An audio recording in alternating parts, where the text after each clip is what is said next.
everyone, this is Papi and welcome to my channel and another new mini vlog. তো আজকে আমি যাচ্ছি চাকদার রাসে। তো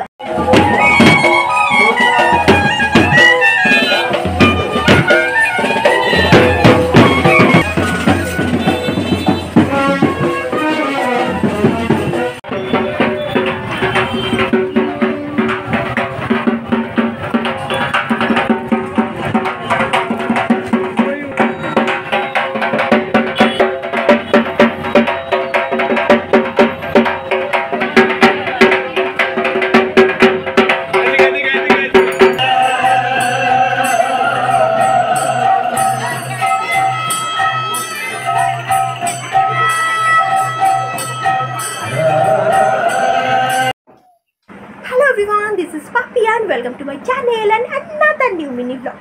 তো আজকে আমি যাচ্ছি চাকদার রাসে। তো অ্যাকচুয়ালি রাস উৎসব বলতে আমি জানি তোমাদের মাথায় এটাই আসে নবদ্বীপ রাস উৎসব কিংবা শান্তিপুরের রাস উৎসব, বাট আমাদের চাকদাতেও কিন্তু রাস উৎসব হয়। তবে চাকদার রাস উৎসবটা কিন্তু একটু ডিফারেন্ট নবদ্বীপ বা শান্তিপুরের তুলনায়।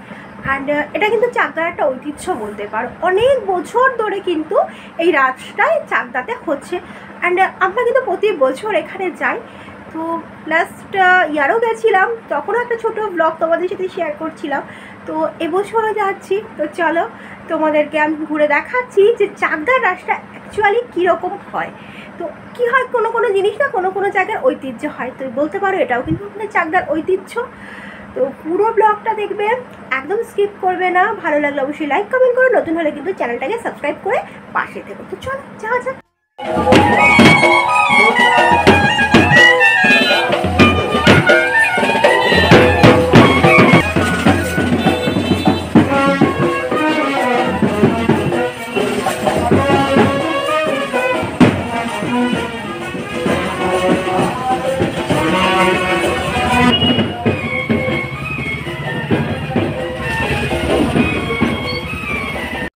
তো দেখো, রাস হয় আমাদের চাকদা। এখানে একটা মনীন্দ্র বাজার আছে, একদম পুরো বাজারের মধ্যে হয়। বাজার কমিটির মানুষেরাই কিন্তু এটার আয়োজন করে থাকে। আর ঠিক রাস পূর্ণিমার একদিন আগে কিন্তু কুমোরটুলি থেকে এইভাবেই রাসের যে মূর্তিগুলো আছে সেগুলো কিন্তু তারা এইভাবে সুন্দর সুন্দর করে একদম কীর্তন করে বাজনা ঠাজনা দিয়ে কিন্তু পুরো রাস্তা দিয়ে একদম প্রদর্শন করে কিন্তু সুন্দর করে মণ্ডপ অবধি নিয়ে যায়। তারপরে ওখানে রাতভর সাজানো হয়। আর রাস পূর্ণিমার দিন থেকে কিন্তু এই রাসটা এখানে ওপেন থাকে। দেখো মুখগুলো কি সুন্দর। আর এই যে একটা কুমোরটুলিটা আমি তোমাদেরকে এই মহালয়ার দিন দেখিয়েছিলাম, যেখানে খুব সুন্দর দুর্গা ঠাকুর তৈরি হচ্ছিল।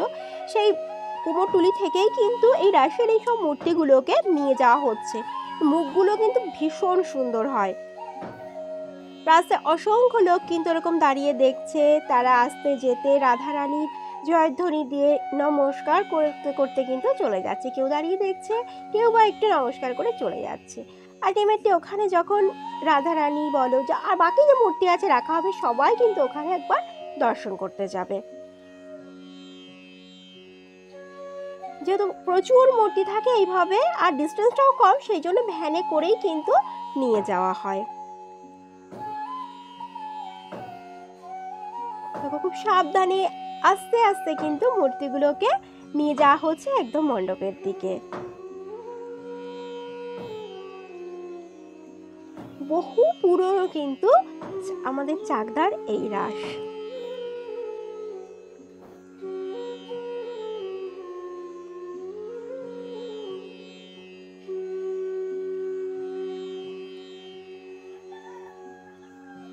পুজোর আগে একদিন আমি একটুখানি বাজারের দিকে গিয়েছিলাম, তাই জন্য আমার এগুলো দেখা হলো, ভালো হলো।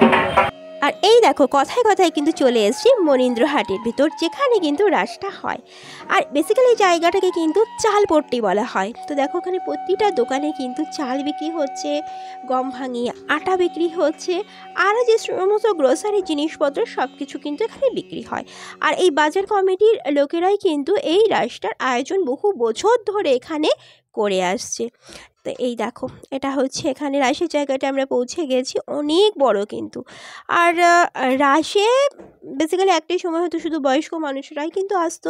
তো এখন কিন্তু কম বয়সী অনেক ছেলেমেয়ের ভিড়ও এখানে কিন্তু তোমরা দেখতে পাবে। এই দেখো, এখানে কিন্তু মাথায় তিলক এঁকে দেয়। আর প্রথমেই দেখো এখানে দেখতে পেলাম এই শিবশঙ্করকে, দেখো কি কিউট কি শিবশঙ্করটা। আর এখানে না আলাদা আলাদা খোপ খোপ করে কিন্তু বিভিন্ন মূর্তিগুলোকে রাখা হয়। আর এই দেখো, এটা জগন্নাথের মূর্তিটা কি কিউট না, একটা না বাচ্চা বাচ্চা ভাব আছে। মানে এবছর যেন 2025-এ সেই দুর্গা ঠাকুর থেকে শুরু হয়েছে কিউটনেসের একটা বন্যা বয়ে যাচ্ছে। তো cute Durga, cute Kali, cute Lakshmi, এরপর দেখো এখানে রাধাকৃষ্ণের মধ্যেও কিন্তু সেই কিউটনেসের ছোঁয়া যেন দেখতে পাচ্ছি। এই দেখো পিছনের ছবি, রাধাকৃষ্ণের এই সুন্দর কিউট কিউট মূর্তিটা সব মিলিয়ে কিন্তু ভীষণ সুন্দর। এই কিউট মূর্তিটা থেকে তো আমার চোখই সরছে না, আমি তো মনে হচ্ছে এখানেই দাঁড়িয়ে থাকি, কিন্তু পিছনে আস্তে আস্তে ভিড় জমা হয়ে যাচ্ছে। তাই দেখো, আর এখানে প্রতিটা মূর্তিই কিন্তু ভীষণ সুন্দর। আর এখানে দেখো এরকম করে না বাংলায় লিখে দেওয়া রয়েছে। এটা যেমন রয়েছে প্রসূ প্রেমে কৃষ্ণ বলরাম, দেখো। আর সব থেকে সুন্দর হচ্ছে পিছনের এই ড্রয়িংগুলোর সাথে এই মূর্তিগুলো এতই সুন্দর ম্যাচ হয়ে যায়। এখানে কিন্তু এরকম আলাদা আলাদা খোপ করে করে কিন্তু রয়েছে আলাদা আলাদা মূর্তি। তার কিন্তু এখানে কানেক্টেড যে লেখাগুলো কিন্তু সবটাই এখানে বাংলায় লিখে দেওয়া রয়েছে। এখানেও দেখো একটা সুন্দর রাধাকৃষ্ণ রয়েছে। সবাইকে বলবো প্রতি বছরই কিন্তু এই রাশে আমাদের আসা হয়, তবু কিন্তু ভালো লাগে। আর সময়ের সাথে অনেক কিছু পরিবর্তন হয়, এটা ঠিকই, রাশিরও অনেক পরিবর্তন হয়েছে, তারপরেও কিন্তু বিশেষ করে এখানে আসতে ভীষণ ভালো লাগে। তোমাদেরকেও বলবো একবার অবশ্যই কিন্তু এসে ঘুরে যেও। আমাদের চাকদার রাস বলতে যেটা আমরা বুঝে থাকি সেটা হচ্ছে শ্রীকৃষ্ণের বিভিন্ন লীলাগুলো, মানে একদম সেই বাল্যকাল থেকে একদম যৌবন অবধি। যেমন এখানে দেখো রয়েছে শ্রীকৃষ্ণ তার সখীদের সঙ্গে বৃন্দাবনের যে লীলা খেলা, এখানে কিন্তু এই মূর্তির মাধ্যমে সেটাকেই দেখানো হয়েছে। তার সাথে এই ছবিগুলো আঁকা অসাধারণ সুন্দর। আর এটা হচ্ছে আমাদের চাকদার রাসের এখানে হচ্ছে মেইন মন্দির। তো বাকি যে মূর্তিগুলো সারা বছর এখানে দেখতে না পেলে এই মন্দিরটা কিন্তু তোমরা এখানে এলে দর্শন করতে পারবে। মন্দিরটা দেখো ভীষণ সুন্দর, এখানে অনেক অনেক কিন্তু রাধাকৃষ্ণের মূর্তি, গোপালের মূর্তি রয়েছে। আর এই দেখো রাস উপলক্ষে গোপালকে সামনে সাজিয়ে এখানে একটা থালা রাখা হয়েছে। সবাই এসে কিন্তু যে যার মতন এখানে দক্ষিণা দিচ্ছে, আর এনারা সবার কপালে কিন্তু তিলক এঁকে দিচ্ছেন। তো এই হচ্ছে আমাদের চাকদার যে রাস মন্দির বলতে পারো, বা রাধাকৃষ্ণ মন্দিরটা ভীষণ সুন্দর কিন্তু মন্দিরটা। দেখো এই মূর্তিটাকে দেখো কত সুন্দর, মানে জাস্ট চোখের পলক ফেলতে ইচ্ছে করছে না, এতই সুন্দর।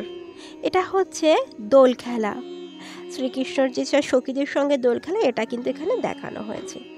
দেখো আলাদা আলাদা খোপ, আলাদা আলাদা মূর্তি, তার আলাদা আলাদা মিনিং। এটা হচ্ছে যুদ্ধক্ষেত্রে যখন শ্রীকৃষ্ণ অর্জুনেরকে রথের সারথি ছিলেন।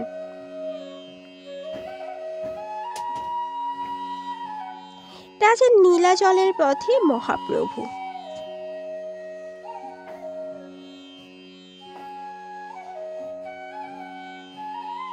মূর্তি মানে আমার না ভিডিওটা ঠিকঠাক বোধ আমি করতে পারিনি, কারণ এত ভিড় ছিল আর খুব সামনে থেকে আমি করছিলাম, যে কারণে হয়তো একটু কেঁপে গেছে। আর এটা দেখো পঞ্চতত্ত্ব। সব থেকে ভালো লাগছিল আমার মূর্তিগুলোর চোখগুলো, কি অসাধারণ সুন্দর।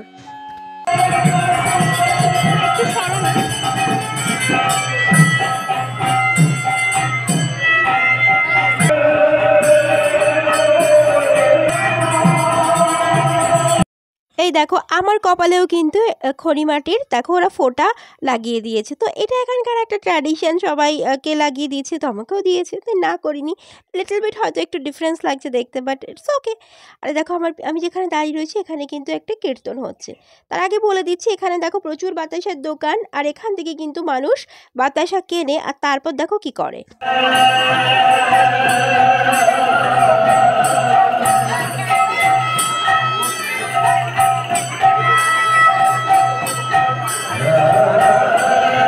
বাতাসা কিনে এনে কিন্তু কিন্তু এই দেখো এখানে যে ভেড়টা বসে আছে তার মাঝে কিন্তু বাতাসাগুলোকে ছড়িয়ে দেওয়া হয়, আর সেই বাতাসা কিন্তু প্রসাদ হিসাবে গ্রহণ করা হয়। একদম সামনে হচ্ছে মন্দির, মন্দিরের দুপাশে হচ্ছে মূর্তিগুলো বসানো, আর ঠিক তার অপোজিটে এই অনেকটা এরিয়া জুড়ে কিন্তু এখানে কীর্তন হচ্ছে, আর অগণিত মানুষ কিন্তু সেই কীর্তনের এখানে বসে আছে। আর এই দেখো উনি কিন্তু দেখো বাতাসাগুলো কিন্তু হাতে দিচ্ছে, কখনো হাতে দিচ্ছে, কেউ বা মানে মিডলে দাঁড়িয়ে বাতাসাগুলোকে চারিদিকে ছড়িয়ে দিচ্ছে। এই জিনিসটাই কিন্তু এখানকার একটা রিচুয়াল বলতে পারো। এর আগে তো আরও ভিড় হতো, এখন তাও দিনের মানে সময়ের সাথে হয়তো অনেকটা ভিড় কম হয়েছে, তাহলেও কিন্তু অনেক ভিড়।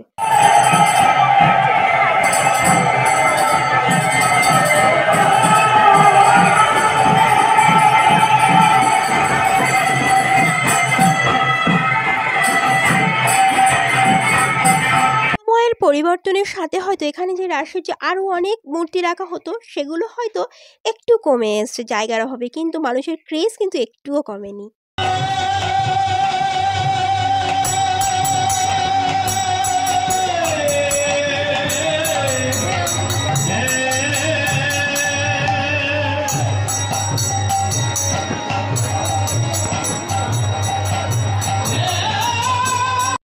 এখানে রাস উৎসবের পাশাপাশি কিন্তু একটা ছোট্ট মেলাও এখানে বসে। হ্যাঁ, অনেকটা যেহেতু বড় এরিয়া জুড়ে না বা কোনো খোলা মাঠ নয়, সেই জন্য এখানে কিন্তু কোনো রাইডিং বা বড় কোনো খাবারের স্টল দেখতে পাবে না।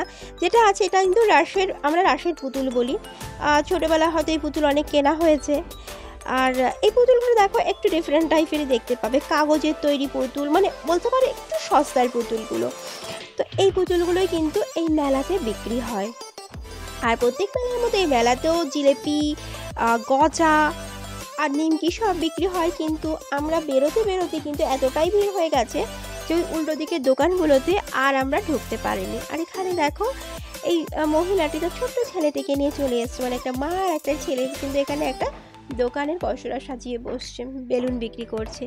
অনেক বয়স্ক মানুষকেই হয়তো এই মেলাতে তোমরা দেখতে পাবে, যারা কিন্তু ছোটোখাটো অনেক হাতের তৈরি জিনিস এই মেলায় বিক্রি করতে আসেন। ও সব মিলিয়ে কেমন লাগলো আমাদের চাকদার এই রাসের মেলা? পারলে অবশ্যই কিন্তু একবার ভিজিট করে যেও, আমি সবাইকে এটা রিকোয়েস্ট করব। আর এটা তো আমাদের একটা ঐতিহ্য, তাই না? তো কাছাকাছি যারা আসছো, এখনও কিন্তু এই মেলা 2-1 দিন আছে, তো ভিজিট করে যেও। আর হ্যাঁ, তবে একটা কথা বলবো, অবশ্যই নবদ্বীপ বা শান্তিপুরের রাসের সঙ্গে কিন্তু এই রাসের মেলাকে কোনো মতেই গুলিয়ে ফেলো না, সবটাই আলাদা আলাদা। আর এখানে ব্লগটা শেষ করছি, ভালো লাগে একটা লাইক করো, কমেন্ট করো, নতুন হলে চ্যানেলটাকে সাবস্ক্রাইব করো। টাটা।